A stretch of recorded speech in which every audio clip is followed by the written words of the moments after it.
रहे हैं देश रोजाना। मैं हूं बेनजीर हाशमी। बुलेटिन की शुरुआत करेंगे कुछ ताज़ा तरीन हेडलाइंस के साथ, फिर बात करेंगे हरियाणा की बड़ी और खास खबरों की। तेलंगाना में एसएलबीसी टनल हादसे में 11 मजदूर पिछले 24 घंटे से फंसे। टनल के अंदर पानी भरा होने के कारण रेस्क्यू ऑपरेशन करने में आ रही दिक्कत। केरल में पिनराई विजयन के नेतृत्व वाली सरकार की नीतियों की तारीफ के बाद कांग्रेस नेता शशि थरूर और पार्टी के बीच बड़ी अनबन। इस बीच शशि थरूर ने सोशल मीडिया एक्स पर एक पोस्ट करते हुए लिखा, बुद्धिमान होना कभी कभी मूर्खता कहलाता है। प्रधानमंत्री नरेंद्र मोदी आज से 2 दिन के मध्य प्रदेश दौरे पर रहेंगे। वे आज छतरपुर जिले के बागेश्वर धाम में बनने वाले Balaji cancer institute and research centre का करेंगे शिलान्यास। यहां वे मंदिर में दर्शन सभा को भी करेंगे संबोधित। आंदोलनकारी किसानों और केंद्र के बीच चंडीगढ़ में हुई छठी मीटिंग भी रही नाकामयाब। 2.5 घंटे चली मीटिंग में किसान एमएसपी की गारंटी की मांग पर अड़े रहे। 19 मार्च को चंडीगढ़ में ही होगी अब अगली मीटिंग। देश के पूर्वी राज्यों में बारिश का दौर बना हुआ। आपको बता दें कि मौसम विभाग ने आज 15 राज्यों में बारिश की संभावना जताई। यहां लगातार तीसरा दिन है जब 10 से ज्यादा पूर्वी राज्यों में बारिश का सिलसिला जारी। पंजाब की मशहूर अभिनेत्री सोनिया मान हुई आम आदमी पार्टी में शामिल। अपने राजनीति का सफर की शुरुआत। बहुजन समाज पार्टी सुप्रीमो मायावती के भतीजे और पार्टी के नेशनल कोऑर्डिनेटर आकाश आनंद ने कांग्रेस नेता राहुल गांधी पर साधा निशाना। पोस्ट पर कांग्रेस पर बहुजन आंदोलन के अपमान का आरोप लगाया। इसके साथ ही राहुल गांधी से उदित राज को पार्टी से बाहर करने की मांग। ये थी दिन भर की ताज़ा सुर्खियां। बात करते हैं हरियाणा की बड़ी और खास खबरों की। फरीदाबाद में आज मुख्यमंत्री नायब सिंह सैनी पहुंचे। सीएम ने निकाय चुनाव को लेकर बल्लभगढ़ रेस्ट हाउस से अपना रोड शो की शुरुआत। सीएम के साथ हरियाणा सरकार में पूर्व कैबिनेट मंत्री और विधायक मूलचंद शर्मा के साथ भाजपा की मेयर प्रत्याशी परवीन जोशी भी मौजूद रहीं। इसके अलावा सीएम एक जनसभा को भी संबोधित करेंगे। सीएम का रोड शो बल्लभगढ़ विधानसभा से शुरू होकर एनआईटी, बड़कल और तिगांव विधानसभा से गुजरेगा। चारों विधानसभाओं में रोड शो खत्म करने के बाद फरीदाबाद के सेक्टर 10 में मुख्यमंत्री जनसभा को संबोधित करेंगे। इस जनसभा में फरीदाबाद की सभी विधानसभाओं से जनता और बीजेपी कार्यकर्ता पहुंचेंगे। मंच के माध्यम से मुख्यमंत्री वोटरों को संबोधित करेंगे और बीजेपी के पक्ष में मतदान करने की भी अपील करेंगे। हरियाणा में अब भ्रष्टाचारी अधिकारियों और कर्मचारियों को समय से पहले ही जबरन सेवानिवृत्ति दी जाएगी। आपको बता दें कि जैसे ही कोई अधिकारी और कर्मचारी 50 साल की आयु पूरी करेगा, उसके कार्य की समीक्षा की जाएगी।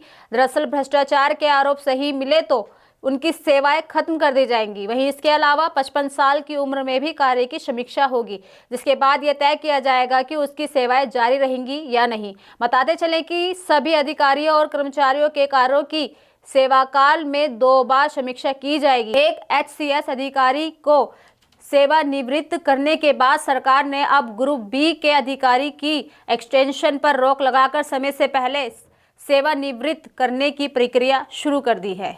चुनाव आयोग ने नोटा को कल्पित चुनाव प्रत्याशी का दर्जा दिया है। निकाय चुनाव में अगर नोटा को सभी प्रत्याशियों से अधिक वोट मिलते हैं तो ऐसी स्थिति में दोबारा चुनाव कराने का प्रावधान है। आपको बता दें कि दोबारा चुनाव की स्थिति में नोटा से हारने वाला कोई प्रत्याशी चुनाव नहीं लड़ सकेगा। 22 नवंबर 2018 से राज्य चुनाव आयोग ने इलेक्ट्रॉनिक वोटिंग मशीन ईवीएम में न केवल नोटा का विकल्प दिया हुआ है, बल्कि उसे कल्पित चुनावी प्रत्याशी भी माना है। दरअसल नोटा के पक्ष में पड़े वोटों को रिकॉर्ड पर लिया जाएगा। तत्कालीन राज्य निर्वाचन आयुक्त डॉक्टर दिलीप सिंह ने ये व्यवस्था शुरू की थी। महाराष्ट्र और दिल्ली, पांडुचेरी में भी ये व्यवस्था लागू है।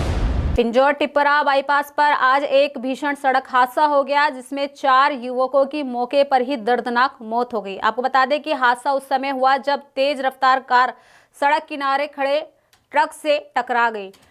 टक्कर इतनी जोरदार थी कि कार पूरी तरह से क्षतिग्रस्त हो गई और 2 शव कार के अंदर बुरी तरह फंस गए। हादसे में जान गंवाने वाले युवकों की पहचान बंसल, अदीप, चिराग, मलिक और वैभव यादव के रूप में हुई है। सभी युवक कार से हिमाचल की ओर से आ रहे थे और अपने गंतव्य की ओर जा रहे थे कि अचानक ये दुर्घटना हो गई। फिलहाल सभी के शवों को सिविल अस्पताल में रखकर पुलिस जांच कर रही है। हरियाणा के परिवहन मंत्री अनिल विज ने बताया कि प्रयागराज में आयोजित महाकुंभ में श्रद्धालुओं की सुविधा को ध्यान में रखते हुए राज्य के सभी जिलों से 21 फरवरी तक कुल 595 बसों का संचालन किया जा चुका है और सभी बसें श्रद्धालु यात्रियों से भरी जा रही हैं। आपको बता दें कि इस व्यवस्था के तहत राज्य परिवहन विभाग को औसतन 43.85 की प्राप्ति हुई है। वहीं विज ने बताया कि परिवहन विभाग द्वारा महाकुंभ जाने के लिए श्रद्धालुओं की बढ़ती संख्या को देखते हुए बस सेवा शुरू करने का निर्णय लिया था। इसके तहत बसों का संचालन प्रारंभ किया गया था। प्रत्येक बस में 80 से 85% यात्री सफर कर रहे हैं। हरियाणा में निकाय चुनाव के बीच मुख्यमंत्री नायब सिंह सैनी ने ऐलान किया है कि 7 मार्च को होने वाले विधानसभा के बजट सत्र के बाद महिलाओं को हर महीने 2100 रुपए देने की शुरुआत की। हमने वायदा किया था और ये गारंटी पूरा करने की हमारी है। हम बहनों को 2100 रुपया महीना देने का काम, ये कांग्रेस की सरकार नहीं है कि जो बोलती है उसको करता नहीं। ये नरेंद्र मोदी जी के नेतृत्व में चलने वाली सरकार है।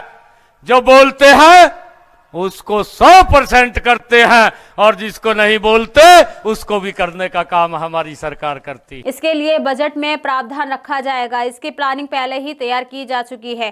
कांग्रेसियों ने चुनावी आयोग को इसकी शिकायत दे दी है कि सीएम ने आचार संहिता का उल्लंघन कर दिया है। वहीं हरियाणा में निकाय चुनाव के बीच भाजपा ने फरीदाबाद में पार्टी विरोधी गतिविधियों में शामिल 34 पदाधिकारियों और कार्यकर्ताओं को पार्टी से निकाल दिया है। इन सभी को 6 साल के लिए निष्कासित किया गया है। आपको बता दें कि प्रदेश अध्यक्ष मोहनलाल बडोली से चर्चा के बाद जिला अध्यक्ष राजकुमार बोहरा ने आदेश जारी किए। तो ये थी दिन भर की कुछ ताज़ा सुर्खियों के साथ हरियाणा की बड़ी और खास खबरें। कल फिर होगी मुलाकात ऐसी ही खास खबरों के साथ। तब तक के लिए बने रहिए हमारे साथ और देखते रहिए देश रोजाना। नमस्कार। हमारे साथ जुड़े रहने के लिए देखते रहिए देश रोजाना का यूट्यूब चैनल सब्सक्राइब कीजिए। साथ ही देश रोजाना की खबरें सबसे पहले देखने के लिए प्रेस कीजिए बेल आइकन।